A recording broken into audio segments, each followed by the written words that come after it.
సామెతలు 29వ అధ్యాయం ఎన్నిసార్లు గద్దించినను, మొదటి వచనం నుంచి. ఎన్నిసార్లు గద్దించినను లోబడని వాడు మరి తిరుగు లేకుండా హఠాత్తుగా నాశనమగును అనుంది.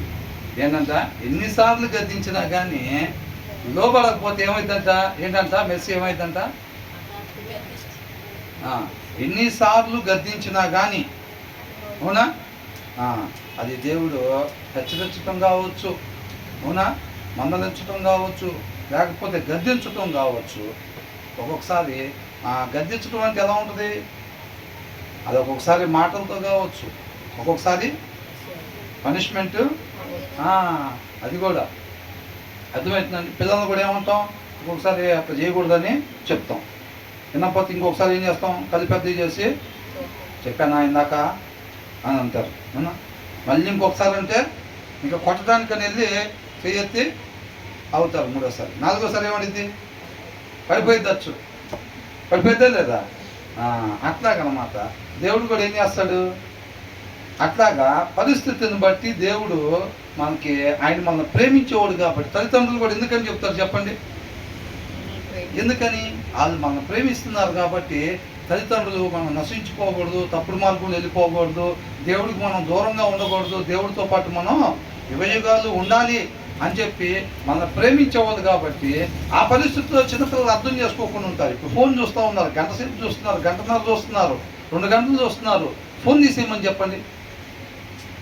చెప్పింది తల్లి అయినా తండ్రి అయినా, అక్క అయినా అన్న అయినా ఏమనుకుంటారు చెప్పండి?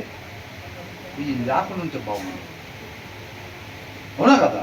ఖచ్చితంగా అనుకుంటారు. అది ఎవరు అనేది కూడా వాళ్ళకి, ఆ ప్లేస్లో ఎవరున్నారు, ఎవరు మనకు చెప్తుంది అనేది కూడా వాళ్ళు పరిగణలోనికి తీసుకునే పరిస్థితి ఉండదు అన్నమాట. ఎందుకని? వాళ్ళు ఏమేం కావాలనుకుంటున్నారో అవన్నీ కూడా అది ఏం చేస్తుంది? దానికి సంబంధించి మొత్తం అందించేస్తుంది అన్నమాట. కాబట్టి ఆ ప్లేస్లో తల్లి ఉన్నా, తండ్రి ఉన్నా, అన్నున్నా, అక్కున్నా, ఎవరైనా ఉండనివ్వను కాక, నిజంగా మనల్ని ఎవరైతే ప్రేమిస్తున్నారో వాళ్ళందరూ కూడా ఖచ్చితంగా గద్దించి మనం సరి చేసేదానికే ప్రయత్నం చేస్తారు, అవునా. షోయింగ్ చేసేవాళ్ళు ఏం చేయరు. నిజంగా ప్రేమించే వాళ్ళు, అరే వాళ్ళు అట్లా ఉండకూడదు, వాళ్ళు అలా ఉంటే వాళ్ళకి నష్టం కలిగిందని చెప్పి అది తీసేయమంటారు. గంటన్నర అది టైం గడిచే కొద్ది 5 నిమిషాలు చూసుకున్న తర్వాత తీసేయమని చెప్పండి ఫోను. ఒక టైప్ ఆఫ్ రియాక్షన్ ఉంటుంది కొంతవరకు, అవునా. అది హీట్ చాలా తక్కువ ఉంటుంది, తీవ్రత చాలా తక్కువ ఉంటుంది పిల్లల్లో. ఒక హాఫ్ అన్ అవర్ అయిన తర్వాత మీరు చెప్పండి తీసేసేయమని చెప్పి అని పెడతారు మొహాలు. 1 గంట సేపు చూసుకున్న తర్వాత చెప్పండి తీసేయమంటే అసలు ఎంత కోపం వచ్చిందంటే వాళ్ళకి, అసలు డ్యూటీకి వెళ్ళకుండా ఏం చేస్తున్నావు డాడీ ఇంట్లో నువ్వు అన్నట్టుగా ఉంటుంది. మమ్మీ నువ్వు వంట చేసుకోకుండా అసలు నా దగ్గర ఏం అన్నట్టుగా ఉంటుంది. అక్కడ డాడీయా, మమ్మీయా, అన్నయ్య, అక్క, ఎవరన్నది ఏం లేదు. 1 గంట నాకు చూసిన తర్వాత, ఒక 2 గంటలు చూసిన తర్వాత ఫోన్, ఇంకా ఆ టైంలో ఫోన్ తీయమని చెప్పండి. పిల్లల పరిస్థితులు ఎలా ఉంటుంది? తీవ్రత ఎంత భయంకరంగా ఉంటుందంటే అసలు మీరు ఎందుకున్నారు, మీరు లేకుండా ఉంటే బాగుండేది అని అనిపించింది. ఆ స్టేజ్లో ఉంటారు వాళ్ళు 1 గంటన్నర తర్వాత ఫోన్ చూసిన తర్వాత. అర్థమవుతుందండి? కాబట్టి అట్లాంటి భయంకరమైన పరిస్థితుల్లోకి వెళ్ళిపోతారు. ఎన్నిసార్లు గద్దించినా ఏం చేయకపోతేనంట? లోబడని వాడు మరి తిరుగు లేకుండా హఠాత్తుగా నాశనం అయిపోతాడు. ఇక రెమెడీ లేదు, ఇక స్వస్థత పడటానికి లేదు. అర్థమవుతుందండి? చాలాసార్లు చెప్తూ ఉంటారు. ఇక వినకపోతుంటే ఏం చేస్తారు? పిల్లలకి దెబ్బ వేస్తారు, పనిష్మెంట్ ఇస్తారు అన్నమాట. ఇంకా అవునా కదా? ఫస్ట్ మామూలుగా చెప్తారు, గద్దిస్తారు, కాదంటే పనిష్మెంట్. దేవుడు కూడా ఏం చేస్తాడు? చెప్తా ఉంటాడు. మనం వింటున్నామా? సరే సరే, లేదు ఇంకా హృదయాన్ని కఠినపరుచుకొని అలాగే మెడలో ఉంచని వారిగా ఉన్నాం అనుకోండి, ఎంతకాలం ఆ రీతిగా మీ మెడలో ఉంచని వారిగా ఉంటారు అని అన్నారు. ఇక్కడ స్టిఫ్ నెక్డ్ అని వాడారు అనమాట, అవునా. ఎన్నిసార్లు గద్దించడను లోబడిన వాడు మరి తిరుగు లేకుండా. ఇక్కడ ఏమని ఇచ్చారంటే హూ ఎవర్ రిమైన్స్ స్టిఫ్ నెక్డ్ అంటే మెడలు వంచని వాడిగా. అర్థమవుతుందండి? అంటే లోబడని వాడిగా అని దేవుడు చెప్తా ఉంటే వినకపోతూ ఉంటే ఏమైంది? గాయాలు కలిగే దెబ్బలంట ఏం చేస్తాయి? అంతరంగాన్ని సరి చేస్తాయి. ఇక దెబ్బలు తగిలే పరిస్థితి అయింది, గాయాలు తగిలేటట్టుగా దేవుడు గద్దించడం మొదలు పెడతాడు అన్నమాట.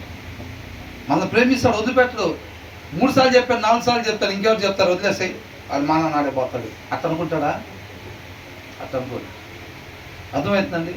అందుకని గాయాలు తగిలేటట్టుగా దెబ్బలో మనకు తగులుతాయి అన్నమాట. పనిష్మెంట్ ఒక్కొక్కసారి అవయవాలు దెబ్బతినే పరిస్థితి ఉండదు తెలుసా? అంటే ఎందుకని అట్లా? జ్వరం వచ్చిందండి అబ్బాయికి, ఆపరేషన్ థియేటర్లో తీసుకురండి, మొత్తం కోసేసి ఆపరేషన్ చేయాలంటారా? ఏమంటారు? జ్వరానికి అయితే మామూలు ట్యాబ్లెట్ ఇస్తారు, ఇంజక్షన్ బాగా ఎక్కువ ఉందనుకోండి, 102 దాటింది అనుకోండి, ఇంజక్షన్ చేస్తారు. లేదా ఆపరేషన్ చేయాల్సిన పరిస్థితి అనుకోండి, ఏం చేస్తారు? ఇమీడియట్గా అడ్మిట్ చేయండి, రేపు మార్నింగ్ ఆపరేషన్ చేయాలంటారు. తీవ్రతను బట్టి అన్నమాట. అవునా? దేవుడు అంతగా మనల్ని శిక్షిస్తున్నాడు, అంతగా గద్దిస్తున్నాడు అని అంటే మనం ఏ స్టేజ్లో ఉన్నాం? దేవుడు నాకు ఎందుకు ఇలాంటిది ఏదో చేశాడు? ఊరికేనా ఇవి చెంప మీద ఒకటి కొట్టి వాడి కాలు చేయి తీసేస్తే ఎలా ఉంటుంది? అసలు ఇటు కుంటోడు కుంటే ఎట్లా ఉంటుంది అని దేవుడు అట్లా ఇష్టపడతాడా? ఇటు చూడండి, ఇక్కడే ఉన్నాం, ఇటు మాత్రమే చూడండి. అర్థమవుతుందండి? పాప అటు తిరగాలి, ఇటు తిరగాలి, అటు వెళ్ళాలి, అటు వెళ్ళాలి, పాప అట్లాగే ఉండాలి. మనం ఎలాగ ఉండాలి? మనం ఇటు చూసే వారంగానే ఉండాలి. అది కాబట్టి ఎన్నిసార్లు గద్దించినా కానీ, అంటే వైద్యం దేన్ని బట్టి ఉంటుంది? రోగాన్ని బట్టి ఉండిద్ది, అక్కడున్న పరిస్థితిని బట్టి వైద్యం ఉండిద్ది. దెబ్బ కూడా పిల్లలు కూడా చూసుకోకుండా పెన్సిల్ కింద పడేస్తే ఎమ్మట లాఠీ కోటింగ్ ఇస్తారా? చూసుకోవాలి కదమ్మా, అన్ని అట్లా పడేస్తే ఎట్లాగా? అది ఒకవేళ కాస్ట్లీ ఐటమ్ అయితే అని చెప్తాం. అలా కాకుండా లాఠీ తీసుకుంటారా అంటారా? దేవుడు కూడా ఇప్పుడు ఏదో చిన్న పొరపాటు, చిన్నది అట్లా అన్నంగానే ఎమ్మటిగా కట్ చేసి ఆపరేషన్ చేసేదాడు, కాలు చేసి తీసేస్తాడు దేవుడు కూడా. అంతటి పరిస్థితి మనకి ఏదో చేశాడంటే ఏంటంటే దానికి మన పరిస్థితి అట్లా ఉంది. జడ్స్ నేనంట చాలా తెలివిగా తలకాయ మాత్రం స్ట్రైట్ పెట్టి కళ్ళు మాత్రం కింద చూసుకుంటున్నాను. వాళ్ళ ఇద్దరి మధ్య రిఫ్లెక్షన్ అట్లా. అవునా? దేవుడు కూడా ఏం చేస్తాడు? అంతటి పరిస్థితి ఎందుకు మనకి ప్రవేశపెట్టాడు దేవుడు అని అంటే, ఎందుకని? మనం ఉన్న సిచ్యువేషన్ అట్లాంటిది. అర్థమవుతుందండి? అలాంటి ఆపరేషన్ చేస్తే తప్ప మనకు ఉండేది స్వస్థత జరగదు. లేకపోతే మనం అనుకోవచ్చు మనకి ఎట్లా ఉంటుంది, అది కూడా పెద్ద తప్పేనా?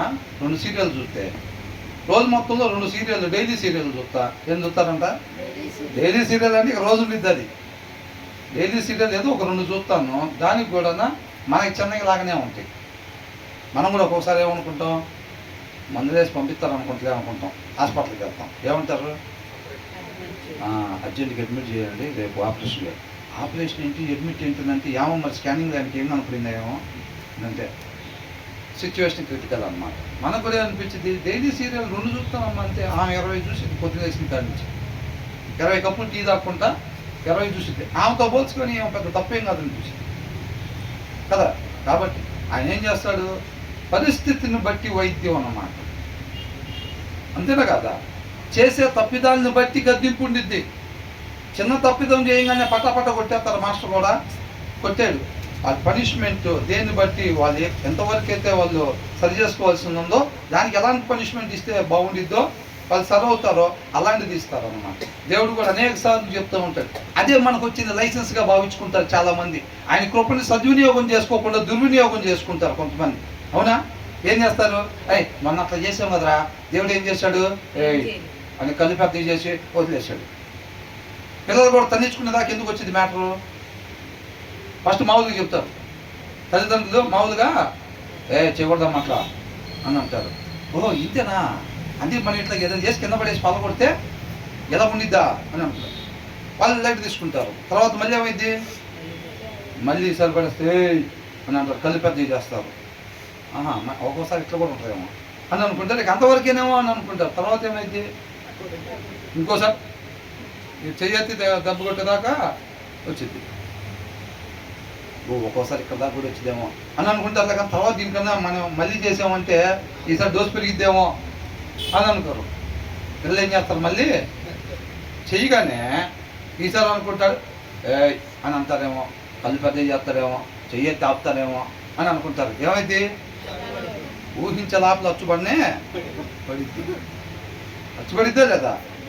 పడంగల్లే అమ్మయ్యా సరే లోపల గాయం తగిలింది కదా, గాయాలు కలిగించే దెబ్బలాంటి ఏం చేస్తే అంతరంగంలో అప్పుడు ఫోన్ని ఇట్లా పట్టుకొని రాలి, ఇంకా జాగ్రత్తగా 2 చేతులతో పట్టుకొస్తారు. అట్లా దాకూడదమ్మా అన్నప్పుడు అయినా ఇట్లాగే వస్తారు రూపుకుంటా. అవునా? కళ్ళు పెద్దవి చేసినా సరే 2 సార్లు చూసి కళ్ళు పెద్దవి చేసినా సరే అయినా ఊపుకుంటానే వస్తూ ఉంటారు. ఎప్పుడైతే దెబ్బ సులుసు తగిలిద్దో అప్పుడు ఏం చేస్తారు, చాలా జాగ్రత్తగా 2 చేతులు పట్టుకొని వస్తారన్నమాట. దేవుడు కూడా ఏం చేస్తాడంటే చాలాసార్లు ఆయన సరి చేస్తూ ఉంటాడు. ఆయన మనం ప్రేమించి సరి చేస్తాడు అన్నమాట. మన కోపం రావచ్చు, ఇప్పుడేగా ప్రభువా షార్ట్స్ అట్లా ఆన్ చేసేనా లేదో లోపల నుంచి నువ్వు సౌండ్ మొదలు పెట్టావు, ఇది మంచిది కాదు నీకు తీసేయమని, ఇది మంచిది కాదు నీకు తీసేసేయి అని అంటున్నావు, ఇప్పుడే పట్టుకున్నా అని అనిపించింది మనకు ఒకసారి. అవునా? అట్లా గద్దించినప్పుడు కూడా మనం వినకపోతుంటే ఆయన ఏం చేస్తాడంటే ప్రేమను బట్టి మనకి గాయాలు తగిలేటట్టుగా ఆయన ఏం చేస్తాడు, సరే. ఇప్పుడు ఇజ్రాయెల్ తప్పు చేస్తుంటే న్యాయాధిపతుల్లో వదిలిపెట్టేసేవాడా? ఒకసారి చెప్పారు, 2 సార్లు చెప్పారు, దారి మొత్తం చెప్పా వాళ్ళకి, అన్ని రోజులు చెప్పాను నేను వాళ్ళకి, అన్ని సంవత్సరాలు చెప్పాను నీకు, వాళ్ళ దారిని అది పోతారు లేని ఉద్దేశుడా? అయినా సరే ఆయన చెప్తానే ఉండేవాడు అన్నమాట, చెప్తానే ఉండేవాడు. న్యాయాధిపతుల్లో కూడా వీళ్ళు అవసరమైతే ఏం చేసేవాడు, శత్రువులకి అప్పగిచ్చాడు. వాళ్ళు ఏం చేసేవాళ్ళు, నీట్గా స్కూల్ పిల్లలను రెడీ చేసినట్టుగా పౌడర్ వేసి తల్లు వేసి స్నాక్స్ పెట్టి పంపించేవాళ్ళ, బాగా బానిసత్వం చేయించేవాళ్ళు చేత. అంటే అక్కడ లేబర్ వర్క్స్ ఉంటాయి చూసారండి, ఒకరి మీద యుద్ధానికి పోయి గెలుచుకుని వాళ్ళ దగ్గర నుంచి జనాన్ని తెచ్చుకున్నప్పుడు వాళ్ళందరినీ కూడా వీళ్ళ దగ్గర లేబర్ వర్క్స్కి ఉపయోగించుకుంటారు అన్నమాట. అంటే ఇంట్లో బానిస పనులు ఉంటాయి కదా, ఆ పనులకి ఉపయోగించుకుంటారు ఇవన్నీ. కాబట్టి శత్రువులకు దేవుడు అప్పగించినప్పుడు అది ఏం చేస్తారంటే బాగా పనిష్మెంట్ కష్టపడేటట్టుగా వీళ్ళు అందరూ కూడా ఆ పనిష్మెంట్ ఇస్తూ ఉంటే దేవుడికి ఎలా అనిపించింది? ఆయనకి ఇష్టమైన జనాంగం కదా, ఆయన చేతులతో తయారు చేసుకున్నాడు. మరి వాళ్ళని అట్లాగా అంత బాధపడేటట్టుగా శ్రమ పెడుతుంటే ఏమనుకుంటున్నాడు? అవన్నీ చేస్తూ ఉంటే వాళ్ళ ఒక దినాన్ని ఏమయ్యేవాళ్ళు తెలుసుకునేవాళ్ళు, ప్రభువా మేము తప్పు చేసాము నాయన, మేము సమృద్ధి ఉన్నప్పుడు నిన్ను గుర్తు చేసుకోలేదు, నిన్ను మర్చిపోయాము, మేము దారి తప్పిపోయాం కాబట్టి ఇవాళ ఈ బానిసత్వంలోకి మేము వచ్చాము అని చెప్పి ఒక్కొక్క చోట 8 సంవత్సరాలకి, ఒక్కొక్క చోట 12 సంవత్సరాలకి, ఒక్కొక్క చోట 18 సంవత్సరాలకి తెలుసుకున్న వాళ్ళు ఉన్నారు. వాళ్ళు 12 సంవత్సరాలు బానిసత్వం చేస్తే కానీ ఒరే ఇక్కడ మనం రావడానికి కారణం మనమే రా, ఆ రోజు మనం అక్కడ సరిగ్గా ఉండాల్సిన రీతిగా లేవు కాబట్టి ఆయన మనల్ని ఇక్కడ పంపించాడు రా అని చెప్పి వాళ్ళు అప్పుడు తెలుసుకొని 12 సంవత్సరాలకి ఆయన మొర పెట్టుకుంటే ఆయన అప్పుడు ఒక న్యాయాధిపతిని పంపించేవాడు. మరలా ఏం చేసేవాళ్ళు, ఆయన ఒక 30 ఏళ్ళ నుండి చచ్చిపోగానే, ఆయన చచ్చిపోగానే మళ్ళీ ఎవరు ఇష్టం వాడికి మళ్ళీ అట్లా చేసేవాళ్ళు అంతా, మళ్ళీ ఇంకొక మళ్ళీ ఇంకోసారి పంపిస్తే ఇంకొక 20 ఏళ్ళు తెలుసుకునేవాళ్ళు. అప్పుడు తర్వాత ఏంటి, ఎన్నిసార్లు గద్దిస్తున్నా కానీ ఇజ్రాయెల్ కూడా ఏం చేశాడు, ఒక్కసారి బయటికి రాగానే నేను చెప్పిన మాట వినలేదని అక్కడే చంపేశాడా? చాలాసార్లు చెప్పాడు. దీర్ఘశాంతుడు. అంత మాత్రాన ఎండింగ్ లేకుండా ఉండదు. ఈ వచనం మనకేం చెప్తుందంటే there is compulsory one ending అని అంటున్నారు. ఖచ్చితంగా ఎండింగ్ ఉంది దానికి. ఇక నీవు బతికినంత కాలం దేవుడు చెబుతానే ఉండడు. అర్థమవుతుందండి? బతికినంత కాలం గద్దిస్తానే ఉండడు. అర్థమవుతుందా? దానికి ఒక లిమిట్ అనేది ఉండిద్ది అనమాట. అది నీకు 3 సార్లు గద్దిస్తాడా, 7 సార్లు గద్దిస్తాడా, 13 సార్లు గద్దించడం ఎండింగ్ అనేది మనకెవరు కూడా తెలియదు. ఎన్నిసార్లు గద్దించినా సరే మనం మెడలు వంచని వారం అయితే కనుక, విధేయత చూపించకపోతే, సరి చేసుకోవటానికి ఇష్టపడకపోతే, ఎన్నిసార్లు వాక్యం అనే అర్థంలో ఆయన మనం ఏదైతే సరి చేసుకోవాలని అంటున్నాడో దాన్ని చూపిస్తూ ఉన్నప్పుడు మనం లోబడకపోతే, మొన్న కూడా చెప్పాడు, పోయినసారి కూడా 3 సంవత్సరాల క్రితం కూడా ఇదే వాక్యం చెప్పాడు దేవుడు నాకు ఒక దగ్గర. అది సరి చేసుకోవాలని చెప్పాడు. నేను కూడా చూసుకుంటే అది సరి చేసుకోవాల్సిన విషయంగానే ఉంది నాలో అని అనుకుంటారు, కానీ లైట్ తీసుకుంటారు. మళ్ళీ తర్వాత 8 నెలల తర్వాత దేవుడు మరలా మాట్లాడతాడు, మరలా ఇంకొకసారి మాట్లాడతాడు, మరలా ఇంకొకసారి 3 సంవత్సరాలు మాట్లాడుతూనే ఉంటాడు. అవునా? ఒకసారి మాట్లాడాడు, ఈయన సరి చేసుకోలేదు. నేను అది సరి చేసుకోవాలని దేవుడు చెప్తున్నాడు అన్న విషయం నాకు అర్థమవుతుంది. అది నేను సరి చేసుకోవాల్సిందని కూడా నాకు తెలుస్తుంది, కానీ సరి చేసుకోవట్లేదు. కానీ బాగానే ఉంటుంది, అవయవాలు బాగానే ఉంటుంది, బాగానే తింటున్నారు, బాగానే తిరుగుతున్నారు. దేవుడు మరలా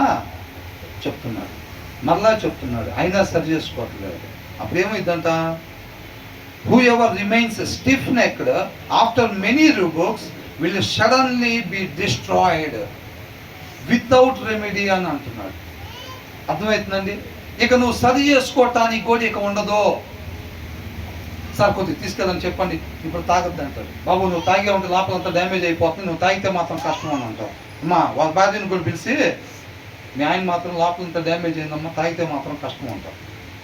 తీసుకుని వెళ్తాడు. ఆయన మళ్ళా తాగుతాడు, ఒక 2 రోజులు 3 రోజులు వారం రోజులు ఉండేది, మళ్ళీ తాగుతాడు, మళ్ళీ వస్తాడు. హాస్పిటల్కి వస్తే చెప్తారు అక్కడెక్కడ కనుక్కుంటామా దీనికి సంబంధించి ఆయన బాగా చూస్తాడు, ఆయనే బాగా చూసేది, ఆయన దగ్గరికి వెళ్తాడు. అమ్మా కొంచెం వచ్చే చెప్పాంగా అది అంటాడు. అయ్యా ఏదో ఇంకా అట్లా అయింది, ఆయన ఎందుకు బాబు కొద్దిగా ఏదో ఒక రకం చూడండి ప్రాధాయపడింది. అలాగా ప్రాధాయపడితే ఏదో ఒక రకంగా మళ్ళీ క్రిటికల్ సిచ్యువేషన్కి వెళ్ళినా సరే మళ్ళీ బాగు చేసి పంపిస్తాడు. ఇక తర్వాత కూడా అయినా సరే ఫస్ట్ ఒకసారి వెళ్తే బాగు చేసి పంపించారు, మహా అయితే ఒక 80,000 ఫీజు అయింది. మళ్ళీ రెండోసారి కూడా వెళ్తే మళ్ళీ రెండోసారి కూడా బాగు చేశారు. అంటే ఈయన దాన్ని ఎట్లా తీసుకుంటున్నాడు, లైసెన్స్ అరే మహా అయితే 80,000 మ్యాటర్ అది ఏంటంట 80,000 మ్యాటర్, రెండోసారి పోతే 1,00,000 అయినాయి, మహా అయితే ఇంకొక 20,000 పెరిగిద్ది అంతేగా అని అనుకుంటాడు. చాలామంది దేవుడు ప్రేమతో గద్దిస్తుంటే సరి చేసుకోమని చెబుతుంటే మనం ఏం చేస్తున్నామంటే 3 సంవత్సరాల క్రితం చెప్పాడు, మళ్ళీ 2 సంవత్సరాల క్రితం చెప్పాడు, సంవత్సరాల క్రితం కూడా చెప్పాడు, ఈ సంవత్సరంలో అయితే 6 సార్లు చెప్పాడు. ఏమైంది తర్వాత ఏమైతే తెలుసండి, తర్వాత ఆయన అట్లాగే తవ్వుతాడు. ఇంకోసారి తీసుకెళ్తే ఏమంటారు, కష్టం అయ్యా 1,20,000 ఎక్స్ట్రా తీసుకొచ్చామయ్యా, నువ్వు 1,20,000 కాదు 2 కోట్ల రూపాయలు తీసుకెళ్ళినా సరే ఈ భూమి మీద మీ ఆయన ఎవరు ఇంకా బాగు చేయలేరు, చేయటానికి ఏమీ లేదు, అక్కడ చేయటానికి ఏమీ లేదు, మహా అయితే 3 రోజుల కన్నా ఎక్కువ లేదా. ఏమైంది పరిస్థితి, ఇక బాగు చేసుకోవటానికి లేదంట. మా నాన్న హాస్పిటల్కి తీసుకెళ్ళినప్పుడు మేము ఉండేది మంగళగిరి అయితే విజయవాడ తీసుకొచ్చాము, చూపించిన తర్వాత ఆ డాక్టర్ గారు ఒక వారం రోజులు ఉంచాడు, చూసిన తర్వాత ఆయన ఒకటే మాట అన్నారు, ఇంకా ఏంటండి పరిస్థితి ఏంటండి, కొద్దిగా అయినా సరే అవ్వట్లేదు అది అని అంటే, లేక ఏమండి ఇక్కడ కాదంటే ఇంకా హైదరాబాద్ తీసుకెళ్ళాలి, ఇక్కడ ఉన్న వాళ్ళు నేనే ఇంకా టాప్, ఇక్కడ కాదంటే మన స్టేట్ మొత్తం ఇక హైదరాబాద్ తీసుకెళ్ళాలి, హైదరాబాద్ తీసుకెళ్ళినా ఉపయోగం ఏం లేదమ్మా. అర్థమైందండి, మీరు ఇక్కడి నుంచి బయటికి తీసుకెళ్తే హైదరాబాద్ తీసుకెళ్ళాలి, లేదు ఇంక వేరే దగ్గరికి వెళ్ళినా ఇక దీనికన్నా చిన్నవి అవన్నీ, హైదరాబాద్ తీసుకెళ్ళాలి, మీరు హైదరాబాద్ తీసుకెళ్ళినా ఇంక ఉపయోగం లేదన్నారు. ఇంకా చిన్నగా ఇంటికి తీసుకెళ్ళాం.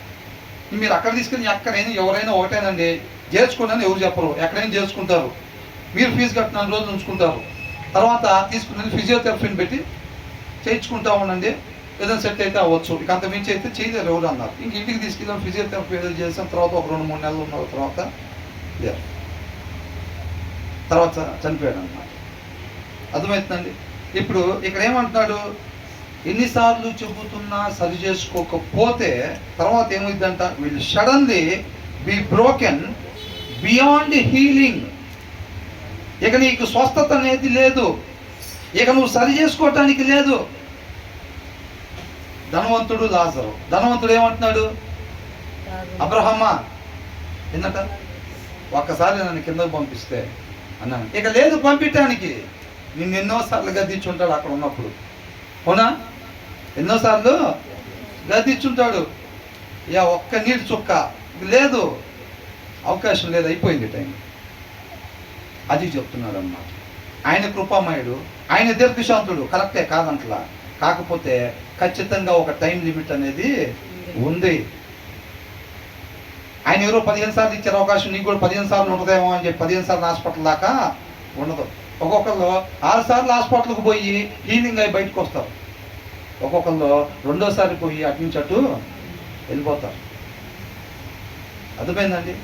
ఆ ఎండింగ్ అనేది ఎన్నోసార్లు మనకి తెలియనప్పుడు మనం చేయాల్సిన పని ఏంటంటే దాని జోలి మనం పోకుండానే ఉండాలి, నువ్వు మరలా దాన్ని చేయకుండానే ఉండాలి. ఆయన ప్రేమను బట్టి మనం ఏదైతే సరి చేసుకోవాలో అది మనకు చెప్తున్నాడు. మన దృష్టిలో అది చిన్న విషయం అనిపించవచ్చు, అర్థమవుతుందండి, అవసరం లేకుండా ఆయన చెప్పడు. ఆయన చెప్తున్నాడు అంటే ఖచ్చితంగా అది మనం సరి చేసుకోవాల్సిందే, అది మన తండ్రి దగ్గరికి వెళ్ళటానికి అడ్డం పడేదే, కాబట్టి దాన్ని సరి చేసుకోమని చెప్తున్నాడు. అర్థమవుతుందండి. కాబట్టి ఏమంటున్నాడు, he who is often reproved yet stiffens his neck. ఎన్నిసార్లు చెప్పినా సరే మెడ వంచకపోతే, సరి చేసుకోవటానికి నువ్వు ఇష్టపడకపోతే కనుక విల్ సడన్లీ బీ బ్రోకెన్, ఇక లేదు, బ్రోకెన్ బియాండ్ హీలింగ్. నువ్వు అమెరికా తీసుకెళ్ళి, ఆస్ట్రేలియా తీసుకెళ్ళి, ఇంకా లేదు, ఇంకా నువ్వు స్వస్థత పడటానికి లేదు. ఒక్కొక్కసారి చెప్తూ ఉంటారు దేవుడు, ఆ గాయాలు తగిలిస్తూ ఉంటాడు, ఆయన అట్టగాలి ఇట్టగాలి. సరే అంతకు ముందు తాగడం, మళ్ళీ హాస్పిటల్ దగ్గరికి వెళ్ళి మంచం మీద, అయ్యా అంతకుముందు 5 సార్లు చెప్తే పంపించాడని చెప్పి మళ్ళీ సిటీకి మళ్ళీ అయ్యా అని అంటాడు. ఈసారి సిటీ చూడటానికి ఉండకపోవచ్చు. అవునా? అది కాబట్టి మనం ఏమంటున్నాడు, ఏదైతే ఆయన కృపను బట్టి మనం ప్రేమించి మనం సరి చేసుకోవాల్సింది చూపిస్తున్నాడో, ఇమ్మీడియట్గా మనకు రెండో ఛాన్స్ ఉందో లేదో తెలుసా మనకి. నన్ను 3 సార్లు గద్దిస్తాడు ఆ విషయంలో దేవుడు అని ఎవరైనా చెప్తారా? ఏమీ లేదు. 2 సార్లు గద్దిస్తాడని చెప్తారా? అది మనకు తెలుసా? ఎన్నిసార్లు గద్దిస్తాడు ఆయన? తెలియదు. కాబట్టి ఏం చేయాలి?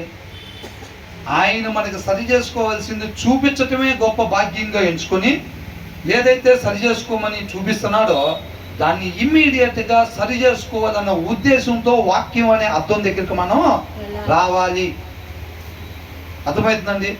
ఆ ఇంటెన్షన్, ఆ ఆశ, అర్థం మన ముందు ఎప్పుడు పెడతారో గొప్ప ధన్యంగా అది ఎంచుకోవాలన్నమాట. అది పెట్టినప్పుడు సరి చేసుకోవాల్సిన ఆయన ఏదైతే చూపిస్తాడో దాన్ని మనం సరి చేసుకునే వాళ్ళంగా అంతరంగంలో నిజంగా దావీదు తప్పు చేసిన తర్వాత నిజమైన పశ్చాత్తాపం ఎట్లయితే నేను ఎప్పుడు కూడా నా జీవితంలో ఆ స్థితిలోకి నేను వెళ్ళకూడదు అని చెప్పి నిజమైన పశ్చాత్తాపం అంతరంగంలో పొందుకున్నాడు కాబట్టి దేవుడు దాన్ని పరిగణలోకి తీసుకున్నాడు. నటిస్తే ఇక్కడ నటిస్తే పరిగణలోకి తీసుకుంటాడా? తీసుకోడు. అర్థమవుతుందండి? కాబట్టి మీరు పేరెంట్స్ కూడా చెప్తారా? ప్రతిసారి ఇదే సిస్టమ్ ఉంటుందా? ఒకసారి డాడీ మామూలు చెప్తాడు, రెండోసారి కళ్ళు పెద్దవి చేస్తాడు, మూడోసారి చెయ్యి ఎత్తి ఆపుతాడు, 4వసారే దెబ్బ కొడతాడు. ఒక్కొక్కసారి ఏమైంది? ఫస్ట్ అనే పడిపోయింది. సూర్య బాల్యం బాగా గట్టిగానే గుర్తున్నట్టుంది. ఏంటంట ఒక్కోసారి ఏమైంది? డాడీ నీ సంగతి నాకు తెలుసు, ఇది ఫస్ట్ స్టెప్, ఇది సెకండ్ స్టెప్ అనడానికి ఉండదు. పరిస్థితిని బట్టి ఏమైందండి, ఒక్కోసారి 4th స్టెప్ ఫస్ట్ స్టెప్గా మారిపోయింది. అట్లాంటివి ఉంటాయి అన్నమాట. కాబట్టి మనం ఆయన కృపను బట్టి మనం చెప్పినప్పుడే మనం సరి చేసుకునే వారంగా ఉండాలి అని అంటున్నారు అన్నమాట. అర్థమవుతుందండి? తర్వాత ఇక సరి చేసుకోవటానికి ఉండదండి, ఇంకొక అవకాశం ఉండదు. అర్థమవుతుందండి? కొంతమందికి ఏం లేదమ్మా, ఇంకా కష్టం, ఇంకా అవకాశం లేదమ్మా అన్నప్పుడు, ప్రభువా నేను అది సరి చేసుకుంటా, ఇది సరి చేసుకుంటా, చాలాసార్లు చెప్పావు నాకు, నువ్వు చెప్పినది నాకు గుర్తుని, మొత్తం వదిలిపెట్టేస్తా ప్రభువా ఇప్పుడు నువ్వు అని అన్నా సరే ఉపయోగమేమీ ఉండదమ్మా. కాబట్టి మనం ముందే సరి చేసుకునే వారంగా ఉండాలి. అయితే దేవుడి మీద ఒక్కొక్కసారి చెప్పేటప్పుడు మనకు అంతే అనిపిస్తూ ఉంటుంది. ఏమనిపించింది? ఇందాక అనుకుందాం కదా, ఒక 5 నిమిషాలు అప్పుడే ఫోన్ తీసుకొని చూస్తున్నారు అనుకో, ఫోన్ ఎక్కడ పెట్టండి, వద్దు గూగుల్ ఫోన్ ఏంటి అని అన్నప్పుడు పెద్ద ఆ తీవ్రతకి గురి కాకుండానే పిల్లలు పక్కన పెడతారు. పావుగంట చూసిన తర్వాత మొహం ఎట్టు పెడతారు, అప్పుడు పక్కన పెడతారు. ఒక 30 గంట అయిన తర్వాత ఏమనుకుంటారు? నువ్వేం చేస్తున్నావు డాడీ అసలు ఈ టైంలో ఇంట్లో, రోజు ఉండవుగా అని అనుకుంటాడు. ఇంకో గంటన్నర అయిందనుకో, ఏమనుకుంటారు? మీరు ఎక్కడ మీరు లేకుండా ఉంటే బాగుండేది అసలు అని అనిపిస్తుంది. అది తల్లి అయినా తండ్రి అయినా ఎవరైనా సరే. దేవుడు కూడా మనకు చెప్తుంటే ఏమనిపించింది ఒక్కోసారి, ఏం ప్రభా పొద్దున్న లెగితే అదా మార్చుకోమంటావు, ఇది సరి చేసుకోమంటే ఇది సరి ఇది అక్కడ అని అనిపిస్తూ ఉండదు ఒక్కోసారి. అవునా? అంటే మనం ఏ స్టేజ్లో ఉన్నాం? పిల్లలు ఎంతగా దాంట్లోకి ఎడిక్ట్ అయిపోయినప్పుడు ఆ ఫీలింగ్స్ వస్తున్నాయి వాళ్ళకి. చెప్పేది తల్లి తండ్రి అనేది కూడా కనపడకుండా మీరు లేకుండా ఉంటే బాగుండేది అసలు అనే స్టేజ్లోకి వెళ్ళిపోయారు వాళ్ళు. అంత ఎడిక్ట్ అయిపోయారు దానికి. మనకు కూడా దేవుడి మీద అట్లా అనిపిస్తుందంటే మనం ఏ స్టేజ్లో ఉన్నాం? అవునా? కోడలు అయితే అత్తగారి గురించి చెప్పే మెసేజ్ చెబుతున్నారు అనుకోండి, ఏమైతే ఏది ప్రభా పొద్దున్న లేకపోతే నువ్వు ఇయ్యనా చెప్పేది మాకు.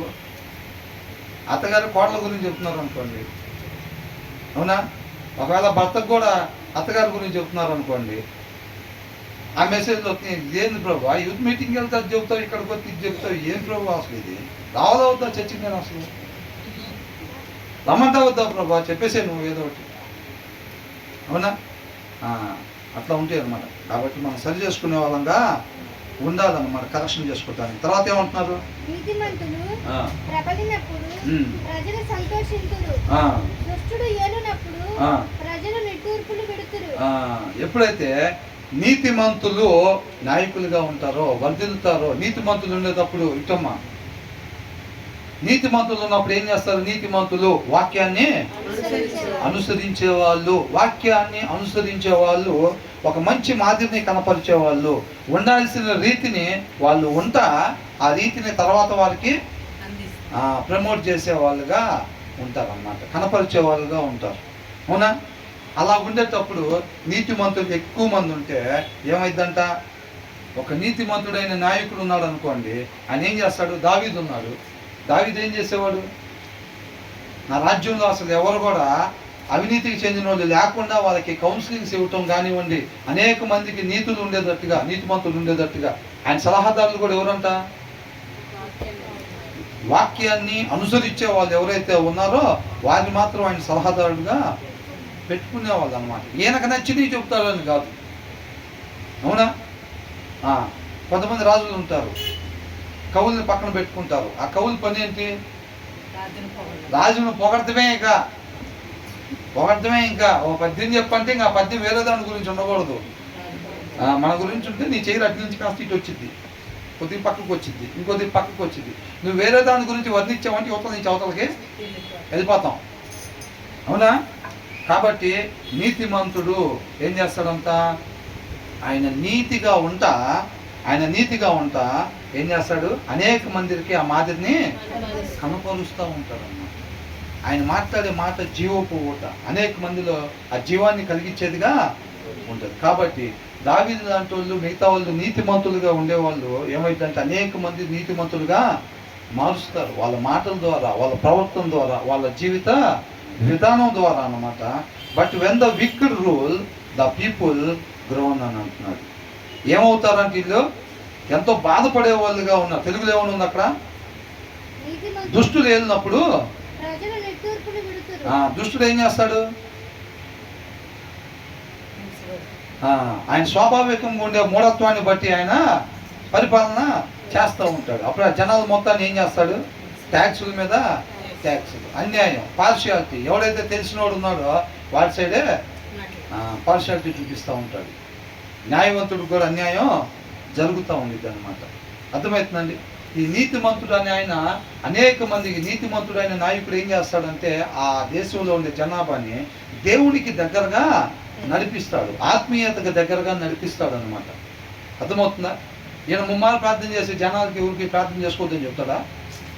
ఈయన అట్లా దేవుడితో సహవాసం చేసి వచ్చి ఆయన జనాలకి ఏం చెప్తాడు చెప్పండి? ఒకవేళ దావీదు రాజుగారు మీటింగ్ పెడతారు, అందరూ అక్కడికి రావాలని అంటే ఏం చెప్తాడు ఆయన? దేవుడితో అంత సమయం గడిపేవాడు, దేవుడికి అంత దగ్గరగా ఉండేవాడు, జనాలకి ఏం చెప్తాడు? అయ్యే చెప్తాడా లేదా? కాబట్టి వాళ్ళందరూ కూడా దేవుడికి దగ్గరగా వచ్చేటట్టుగా ఆయన నడిపిస్తాడు. కానీ హృదయంలో వాక్యం లేని ఆయన మీటింగ్ పెట్టాడు అనుకోండి, ఏమైంది? ఎక్కడ లోక సంబంధంగా ఉండే హెచ్చింపు కలిగిన ఆయన ఒక ఆయన తీసుకుని వచ్చి మీరు కూడా ఆయనలాగా ఉన్నట్టయితే కనుక మీరు కూడా డెవలప్ అవుతారు అని అంటాడు. అన్యాయంగా ఉండే ఆయన ఎప్పుడైతే ఒక నాయకుడిగా ఉంటాడో దేవుడికి వీళ్ళందరినీ కూడా దూరంగా చేసేవాడు ఉంటాడు. అందరు లంచాలు తీసుకునేటట్టుగా, అవినీతి చేసేటట్టుగా, పార్షాలిటీ చూపించేటట్టుగా ఇవన్నీ కూడా చేస్తూ ఉంటాడు. రాజుగారి దగ్గరికి వచ్చినప్పుడు ఈయన ఏం చేస్తాడు? తప్పుడు సలహాలు ఇస్తారే, ఇట్లా చేసి కుట్ర చేసైనా మనం గెలవాలిరా అట్లా అంటాడు. ఈయన కూడా ఏం చేస్తాడు? ఆ కింద వాళ్ళకి ఏం చెప్తారు? ఈసారి మనం ఇట్లాగా చేయాలి అని చెప్పి చెప్తూ ఉంటారు, కుట్ర పనులన్నీ చెప్తూ ఉంటారు. కాబట్టి మనం ఏం చేయాలి? నీతిమంతులుగా మనం ఉండాలే కానీ మనం అవివేకుల్లాగా, అజ్ఞానుల్లాగా మనం ఉండకూడదు అని అంటున్నాడు. మన నీతిమంతుల్లాగా ఉంటే అది మనకు మాత్రమే మేలు కాదు, అనేక మందిని మనం దేవుని యొద్దకు నడిపించే వారంగా ఉంటారన్నమాట. అందుకని సంతోషించే వాళ్ళుగా ఉంటారన్నమాట ప్రజలు. తర్వాత 3వ వచనం ఏమంటున్నారు? జ్ఞానమును ప్రేమించువాడు తన తండ్రిని సంతోషపరచును. తండ్రిని సంతోషపరుస్తారంట. వేశ్యలతో సాంగత్యము చేయువాడు అతని ఆస్తిని పాడు చేయును. ఆస్తిని పాడు చేసుకుంటారంట. ఇక్కడ జ్ఞానాన్ని ప్రేమించేవాడు అని అంటాడు. జ్ఞానాన్ని ఎందుకు ప్రేమిస్తున్నాడండి నేను అసలు? ఈయనకేంటి పని అసలు ఆ జ్ఞానంతో? నేను ఉండాల్సిన రీతిగా మాత్రమే నేను ఉండాలి అంటే ఏం కావాలి? జ్ఞానం కావాలన్నమాట. అర్థమైందండి? ఈయన లోపల ఇంటెన్షన్ అది. ఈయన జ్ఞానాన్ని ఎందుకు ప్రేమిస్తున్నాడు అంటే ఈయనకి ఎలాగది ఈయనకు నచ్చినట్టుగా ఉందాం అనేది ఈయనకి లేదు. ఈయన లోపల భయము వణుకు ఉంది. ఏ భయం? నేను ఎందు నిమిత్తం నిర్మించబడ్డానో సృష్టింపబడ్డానో దాని కొరకు మాత్రమే నేను జీవించాలి అనే ఒక భయం ఉందన్నమాట. ఈయనలో ఆ వణుకు ఉంది. అవునా? దానికి ఏం అవసరం?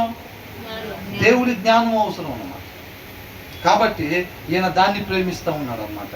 ఎందరైతే జ్ఞానాన్ని ప్రేమిస్తారో, జ్ఞానమును ప్రేమించేవాడు దేవుడు అది చూస్తాడనమాట. ఏంటి? ఏదో ఒకలాగా బ్రతకటం, తనకు నచ్చినట్టు బ్రతకటం కాదు.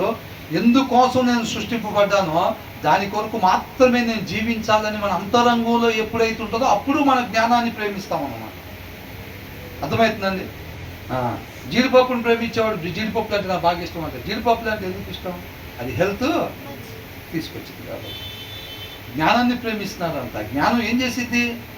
తను ఉండాల్సిన రీతిగా మాత్రమే ఉండేటట్టుగా నడిపించింది అన్నమాట. మనం జ్ఞానాన్ని ప్రేమిస్తున్నాము అని అంటే దేవుడికి అంతరంగంలో ఏం కనపడింది?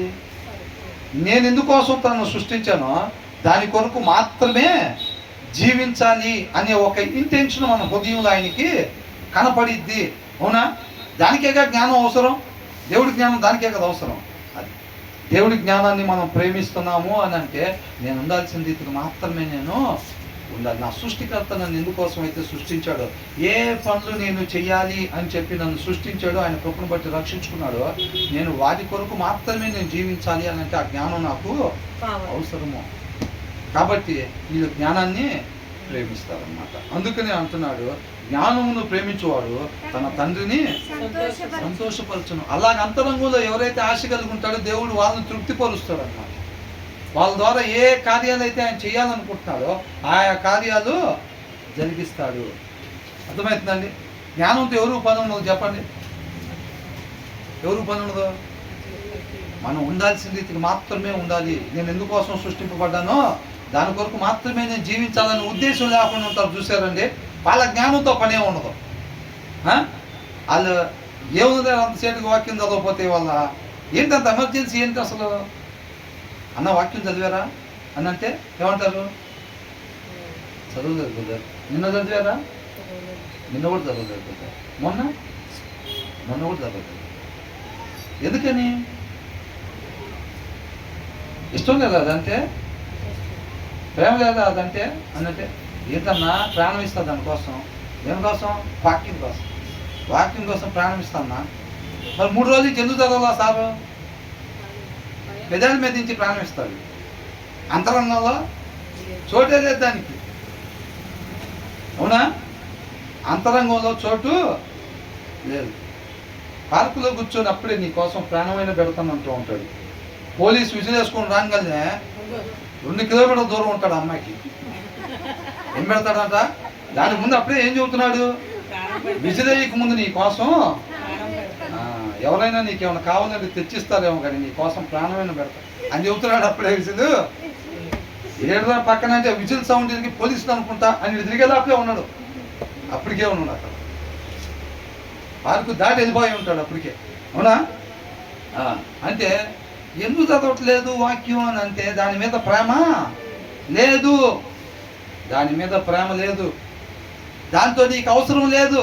నీ ఉద్దేశం ఏంటంటే దాంతో నాకు పనేమీ లేదు. అది లేకపోయినా నేను అంటే లోపల ఉన్న ఇంటెన్షన్ ఏంటంటే జడ్సన్ వాళ్ళకి నచ్చినట్టుగా తన ఇష్టానుసారంగా నడవాలి అనే ఉద్దేశంతో ఉన్నాడు. హృదయంలో వాక్యం లేదు. స్వాభావికంగా ఉండే మూఢత్వ ప్రకారం నడవటానికి దేవుడి జ్ఞానంతో పనేమీ లేదు. కాబట్టి దాని ప్రకారంగా నడుచుకునేవాడు. కాబట్టి ఇవాళ చదవడు వాక్యం, ఆ సిస్టర్ రేపు చదవరు, నిన్న చదువుండరు, మొన్న కూడా చదవండి. ఆ భయం లేదు, ఆ వణుకు లేదు. మనం జీవించినంత కాలం ఆ భయము వణుకు కలిగి జీవించాలని వాక్యం చెప్తుంది. అవునా కదా? ఆ భయము వణుకు ఉంటే నువ్వు బైబిల్ తీయకుండా ఉండలేవు. నేను బైబిల్ తీయకుండా ఉండలేను. మోకాలు వేయకుండా ఉండలేము. ఎప్పుడు వేయకుండా ఉంటామంటే ఆ భయం లేకపోతే, ఆ వణుకు లేదు. ఆ భయము వణుకు లేకపోతే ఏమన్నా క్రిస్టియన్స్గా చదవాలని పెద్దవాళ్ళు కూడా చెప్తూ ఉంటారు, మా అమ్మలు కూడా చెప్తూ ఉంటారు అప్పుడప్పుడు. కాబట్టి చదువుదాం, చదవకుండా ఉండొద్దు. వారానికి 1-2 సార్లు చదువుదాం అని అనుకుంటారు. ఆ భయం వణుకు లేదన్నమాట. అర్థమవుతుందండి. అప్పుడు ఇక్కడ చూడండి, జ్ఞానమును ప్రేమించువాడు, ఆ జ్ఞానాన్ని ప్రేమించిన వాడు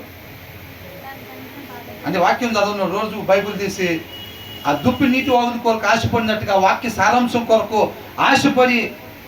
ఆశపడని వాడు తండ్రి, ఆయన పట్ల తండ్రి ఏమవుతాడు? దుఃఖపడతాడు, బాధపడతాడు. నీకు బాగానే జరుగుతూ ఉంటుంది, దమ్ బిర్యానీ తెచ్చుకోండి. అవునా? కృప తప్పుకుంటే కోట్లే. ఏందంట? కృప తప్పుకుంటే కోట్లే, నీతి తప్పితే లోకం మందే. అర్థమవుతుందండి. నిత్య జీవం మాత్రం మనకు రాదు, లోకం మందే. లోకంలో ఏముంటుంది? ఆవిడ మోసం చేసే లోపలే మనం మోసం చేయాలని లోక జ్ఞానం. అవునా? అది నీతి తప్పితే ఏం లేదు.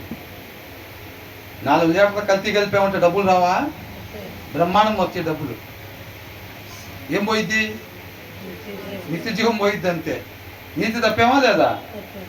కల్తీ కలపచ్చా? కలపకూడదు. మరి అట్లా చేసాము, డబ్బులు బ్రహ్మాండంగా వస్తాయి. నీతి తప్పామంటే లోకంలో తిరుగులేదు మనకి. కానీ ఏం లేదు, ఇంకా నిత్య జీవం లేదు. అర్థమవుతుందండి. కాబట్టి మన లోపల ఏముందనేది మనకు దాన్ని బట్టి అర్థమైపోతూ ఉంటుంది. ఎంతసేపు మనం ఆ వాక్య సారాంశం కొరకు నా హృదయం కోరుకుంటుంది, ఎంతగా దప్పికొని ఉంది, ఎంత ఆకలికొని ఉందో దాన్ని బట్టే మన హృదయం లోపల ఎట్లా ఉందో మనకు అర్థమైపోతూ ఉంటుంది. అర్థమవుతుందండి. మనం ఎప్పుడెప్పుడు చదువుతున్నాం, ఎంతసేపు చదువుతున్నాం, దేనికోసం తపన పడుతున్నాం, ఫోన్ కోసం ఎంత తపన పడుతున్నాం? తపనేంటి బ్రదర్? షివరింగ్. మన ఊళ్ళో మాట్లాడుకుంటున్నాం, అక్కడ పోయినప్పుడు 20% 30% తాగుడుకు గురయ్యారు. అవునా? 80% ఫోన్కి ఎడిక్ట్ అయ్యారు, పేరెంట్స్తో సహా. దాంట్లో నెట్ ఉంచి ఛార్జింగ్ ఉంచి ఫోన్ ఆడ పెట్టండి, దాన్ని పట్టుకోకుండా ఉన్నాను. చూద్దాం ఒక హాఫ్ అన్ అవర్. తాగుబోతోడికి కానీ 2 సీసాలు తీసుకొచ్చి ఫ్రిడ్జ్లో పెట్టుకొని నువ్వు పడుకోరా ఇంకంటే పడుకుంటాడా? ఆయన సీసాలు ఇంట్లో ఉన్న సేవాడికి నిద్ర పట్టదు. ముందే లోపలేసేసుకుంటే సీసాలు లేవు తాగటానికి, ఈ టైంలో షాపులు ఉండవంటే అప్పుడు నిద్రపోతాడు. ఇంకా 2 సీసాలు ఫ్రిడ్జ్లో ఉన్నాయంటే అటు కొట్టుకులాడతాడు, ఇటు కొట్టుకులాడుతూ ఉంటాడు, కానీ నిద్ర రాదు. మనకు కూడా ఫోన్ ఉందనుకోండి, ఫోన్లో బ్యాలెన్స్ ఉంది, ఛార్జింగ్ కూడా ఉందనుకోండి, ఏమైతే షివరింగ్ అయిపోతాం. అది తీసుకొని అర్జెంటుగా చూడాలన్నమాట. చూడాలి, అట్లాగ అయిపోతూ ఉంది. అవునా? కాబట్టి మనం బైబిల్ అంటే మనకి ఏమనిపిస్తుంది? అది లోకంలో ఉన్న ఇచ్చింది. అవునా? మరి అంతగా మనకి దప్పుకొని ఉంటున్నాం. అది ఫోన్లో విషయాలు అసలు మనకి ఏది కావాలంటే అది. ఈ టైంలో నువ్వు ఎంటర్టైన్మెంటా ఫలానా, ఈ టైంలో హర్రరా కొడితే చాలు, ఇంకేం లేదు. వాళ్ళ ముందే టెక్నాలజీ పరంగా రెడీ చేస్తారు. నువ్వు ఎప్పుడైతే ఒక దాని దగ్గర ఒక 30 సెకండ్లు ఆపుతావో దాని కింద 30 వీడియోలు రెడీగా ఉంటాయి దానికి సంబంధించి. తెలుసా? మీరేమో చూడకుండా ఇట్లా పైకనే వేసేయండి, దానికి సంబంధించిన ఏం రావు కింద. మీరు దేని దగ్గర అయితే ఆపుతారో కొద్దిగా దానికి సంబంధించిన కింద రెడీ అయిపోతాయి. ఆ యాప్లన్నీ అట్లా తయారు చేసి పెట్టారు. ఒక్కొక్క యాప్ ఒక్కొక్క బ్రాండ్ లాంటిది. అర్థమైందండి. చాలా జాగ్రత్తగా చూసుకోవాలి, మనం వాడటం తెలియాలి. అట్లని ఫోన్ మంచిది కదా అంటే మంచిదే. అర్థమైందండి. చాకు మంచిది కదా, చాకు మంచిదే, కానీ దాన్ని వాడటం తెలియాలి. మంట మంచిది కదా, మంట మంచిదే, చీకటికున్న దగ్గర కాంతిని ఇచ్చిద్ది, ఇల్లు కూడా తగలబెట్టింది. అవునా కదా? మనుషులు కూడా తగలబెట్టింది, ఇల్లు కూడా తగలబెట్టింది. కానీ దాన్ని జాగ్రత్తగా వాడటం తెలిస్తే మనం చక్కగా వంట చేసి పెట్టిద్దా లేదా? పొయ్యిలోకి చక్కగా మంట వరకే దాన్ని వాడటం తెలియాలి. మరి పొయ్యిలో మంట పెట్టుకోవాలి. ఇప్పుడు గ్యాస్లో నుంచి ఏమొచ్చింది? గ్యాస్లో నుంచి మంటే వచ్చేది. దాన్ని వాడటం తెలియాలి మనకి. అవునా? అది నేర్చుకోవాలి మనం బాగా. ఫోన్ని ఉపయోగించటం నేర్చుకోవాలి, మనకి మేలుకరంగా దాన్ని ఉపయోగించటం నేర్చుకోవాలి. అర్థమవుతుందండి. దాన్ని వాడటం తెలియకపోతే పేరెంట్స్ అయినా పిల్లలైనా ఎవరైనా అయిపోయినట్టే. కాబట్టి ఏంటంట, జ్ఞానమును ప్రేమించేవాడు తన తండ్రిని సంతోషపరచు. దేవుడు అంతరంగమే చూస్తాడని, పైన యాక్టింగ్ ఏమి చూడ్డు. రంగుల ప్రపంచంలో జీవించి వచ్చి వారం అంతా ఆదివారం తెలసొక్క వేసుకొస్తే పడిపోతాడా దేవుడు? మాస్టర్ గారు పడిపోవచ్చేమో, కానీ దేవుడు మాత్రం పడిపోదు. కాబట్టి మనం చూసుకోవాలి. మన జ్ఞానాన్ని ప్రేమించకపోతే దేవుడిని బాధ పెట్టేవాళ్ళంగా, మన సృష్టికర్తను బాధ పెట్టేవాళ్ళంగా మనం ఉంటాము. వేశ్యలతో సాంగత్యం చేయవాడు అతని ఆస్తిని పాడు చేయను. వేశ్యలతో సాంగత్యం చేసేవాడు. ఇక్కడ కూడా డబ్బులు పాడవుతాయి. అట్ ద సేమ్ టైం వేశ్యతో సాంగత్యం చేయటం అంటే లోకంతో సాంగత్యం చేయటము. ఇక్కడ జ్ఞానాన్ని ప్రేమించేవాడు, ఇంకొక ఆయన లోకాన్ని ప్రేమించేవాడు. వేశ్యలతో సాంగత్యం అంటే లోకాన్ని ప్రేమించేవాడు అన్నమాట. లోకాన్ని ప్రేమించేవాడు ఏం చేస్తాడు? సౌలు ఏం చేశాడు?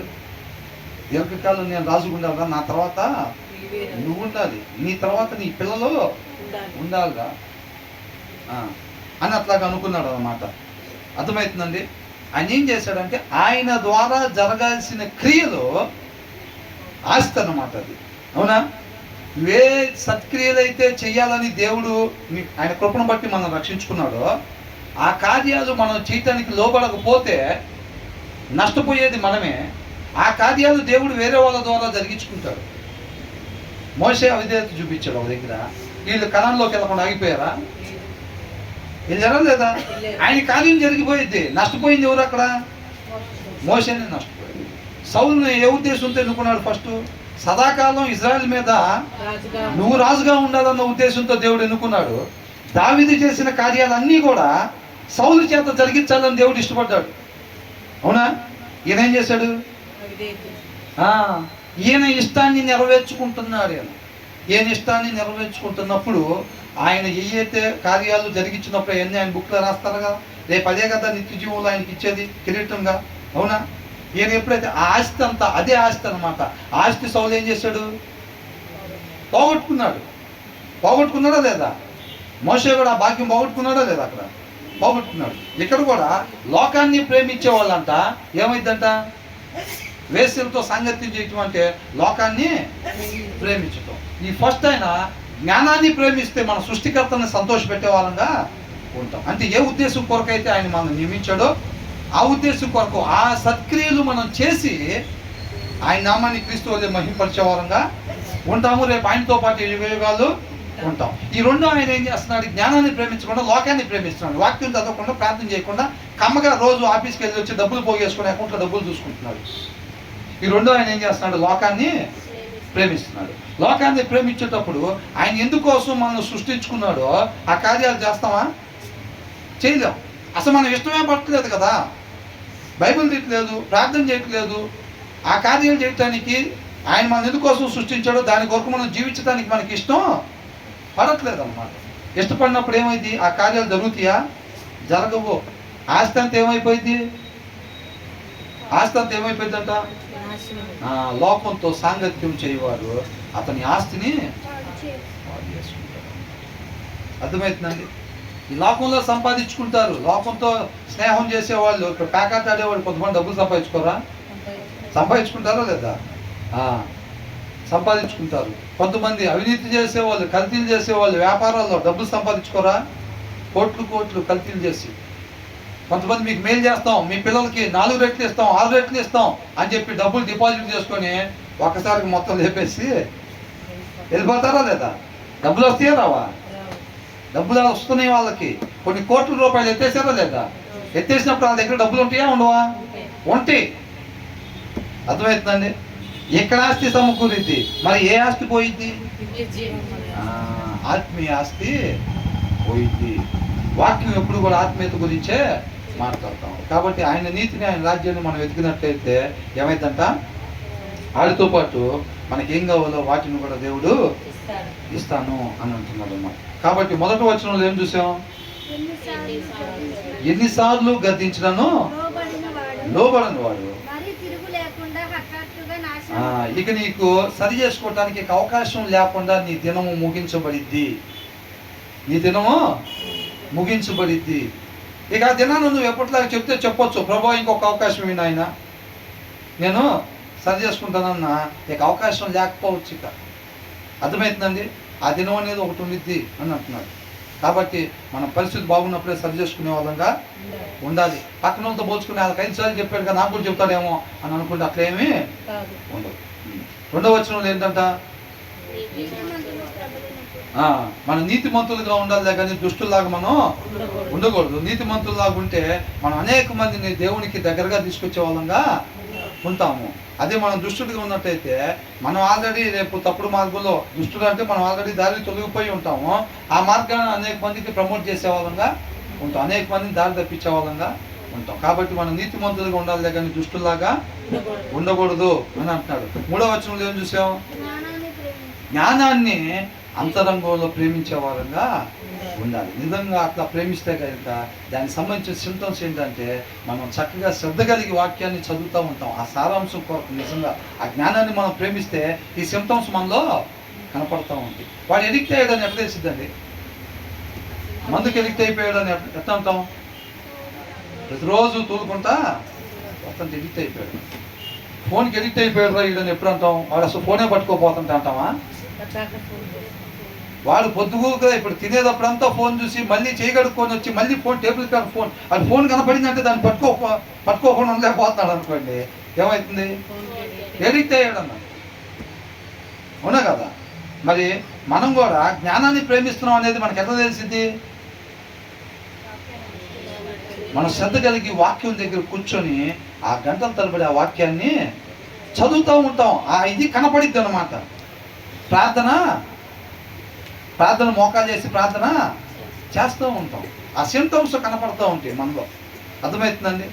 కాబట్టి మన జ్ఞానాన్ని ప్రేమించే వారంగా మనం ఉండాలి, లోకాన్ని ప్రేమించే వారంగా మనం ఉండకూడదు. జ్ఞానాన్ని ప్రేమించే వారంగా ఉన్నట్టయితే కనుక ఆయన కృపను బట్టి మనం ఎందుకొరకు రక్షించుకున్నాడో ఆ కార్యాలు మనం చేసి తండ్రిని సంతోషపెట్టే వారంగా ఉంటాము. జ్ఞానమును ప్రేమించేవాడు తన తండ్రిని సంతోషపెడతాడు. లోకాన్ని ప్రేమించేవాడు ఏమైంది? లోకాన్ని ప్రేమించేవాడు దేవుడు ఎందుకోసం అయితే ఏ కార్యాలు మన ద్వారా జరిగించాలని అనుకున్నాడో అది జ్ఞానాన్ని ప్రేమించలేదు కాబట్టి ఆ జ్ఞానం ఉండదు వాళ్ళ దగ్గర. అప్పుడేమైతే ఆ కార్యాలు జరిగిస్తారా? ఏ కార్యాలు దేవుడు వాళ్ళ ద్వారా జరిగించాలని అనుకున్నాడో ఆ కార్యాలు వాళ్ళ ద్వారా జరగవు. కానీ వేరే వాళ్ళ ద్వారా ఆయన ఆ కార్యాలు జరిగించుకొని ఆయన రాజ్య స్థాపన చేస్తాడు. ఆయనకి తక్కువేం కాదు. నేను చెప్పకపోతే ఇక్కడ వాక్యం దేవుడి పరిస్థితి ఏమైపోయిందో పాపం. అక్కడ ఊరి నుంచి వచ్చి ఇప్పుడు నేను చెప్పే కాబట్టి సరిపోయింది, లేకపోతే దేవుడి పరిస్థితి ఏమయ్యేదో, దేవుడి రాజ్యానికి ఏమయ్యేదో అసలు ఏమయ్యేది మీరు చెప్పండి. నేను అట్లా అనుకొని నేను ఆ ఊరి నుంచి వచ్చి అసలు వాక్యం చెప్పకపోతే దేవుడి రాజ్యం ఎట్లా స్థాపించబడేదో అసలు అనుకుంటే ఏమయ్యేది? ఎవరు నష్టపోయేవాళ్ళు? నేనే నష్టపోయేది. ఆయన పని ఆగిద్దా? ఆయన పని ఆగదు. మట్టెత్తేసే పనిలో వాడబట్టడం కూడా గొప్ప. అర్థమవుతుందండి? దాన్ని మనం తెలుసుకోవాలన్నమాట. ఆయన పని ఆగదు, దాంట్లో మనం ఉన్నామా లేదా అనేది చూసుకోవాలి. ఆయన రాజ్య స్థాపన ఖచ్చితంగా జరిగిద్ది. సౌలు అవిధేయత చూపించిన, మోషే అవిధేయత చూపించిన ఒక ప్లేస్లో ఎవరు అవిధేయత ఇంకా చాలా మంది చూపించారు. అట్లాగే అవునా? ఎంతమంది చూపించినా ఆయన రాజ్య స్థాపన ఆగదు. కేవలం మనమే నష్టపోయే వారంగా ఉంటాము. కాబట్టి దేవుడి జ్ఞానాన్ని ప్రేమించే వారంగా మనం ఉండాలి, అంతే తప్ప లోకాన్ని ప్రేమించే వారంగా ఉండకూడదు. కాబట్టి ఈ 3 వచనాలు చక్కగా మన హృదయం మీద రాసుకుని ఎన్నిసార్లు గద్దించినా లోబడిన వారిగా కాకుండా ఆయన కృపను బట్టి ఆయన మనం ప్రేమించి ఏదైతే సరి చేసుకోమని చూపిస్తున్నారో దాన్ని ఈ క్షణమే మనం విడిచిపెట్టడానికి ఇష్టపడి సరి చేసుకోవటానికి ఆయన్ని ఆశ్రయించే వారంగా ఉండాలి. అవునా? రెండోది ఏంటంట, నీతిమంతుల వల్లే మనం జీవించాలని మన సృష్టికర్త కోరుకుంటా ఉన్నాడు. మూడోది, జ్ఞానాన్ని ప్రేమించినట్లయితే కనుక మనం ఎందుకోసం సృష్టింపబడ్డామో ఆ కార్యాలు జరిగించి యేసుక్రీస్తు వల్లే తండ్రిని మహింపరిచే వారంగా ఉంటాము. లేకపోతే లోకాన్ని ప్రేమించినట్లయితే ఏమైంది? దేవుడి జ్ఞానం లేకపోతే ఏమైంది? లోకాన్ని ప్రేమిస్తాం. లోకాన్ని ప్రేమించినప్పుడు ఏమైందంట? మనం నశించిపోయే వారంగా ఉంటాము. దేవుడికి మహిమ కలుగును గాక.